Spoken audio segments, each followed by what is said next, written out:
மாத்திரை மருந்துன்னு எதுவும் சாப்பிடாண்டாம் பல நாள் பட்ட மூட்டு வலி, முழங்கால் வலி, கால் வலி, குறுக்கு வலி, கழுத்து வலின்னு அவஸ்தப்படுறீங்க அப்படின்னா இதை மட்டும் ஒரு டைம் செஞ்சு பாருங்க. நொடியில உங்க வலி எல்லாம் குணமாயிரும். 1 இன்ச் அளவுக்கு இஞ்சி எடுத்திருக்கேன். இதை தோலை சீவிட்டு கழுவிட்டு சின்ன சின்ன துண்டா கட் பண்ணி இடிக்கல்ல சேர்த்து 1-2 தட்டி எடுத்துக்கலாம். தட்டி எடுத்த இஞ்சி துண்டை இன்னொரு பாத்திரத்துல சேர்த்துக்கலாம். 8 to 9 சின்ன வெங்காயம் எடுத்திருக்கேன். இதையும் 1-2 தட்டிட்டு இஞ்சியோடைய சேர்த்துக்கலாம்.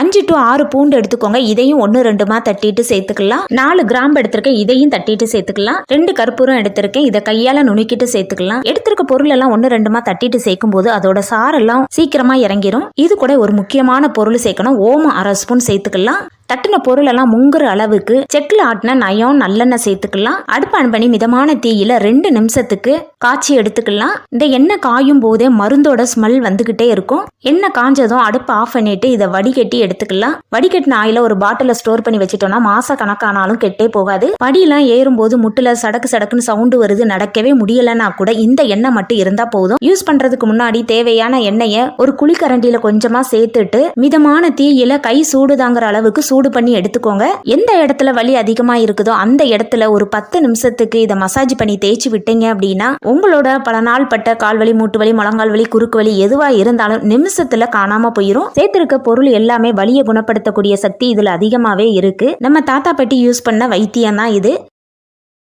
Download ShareChat.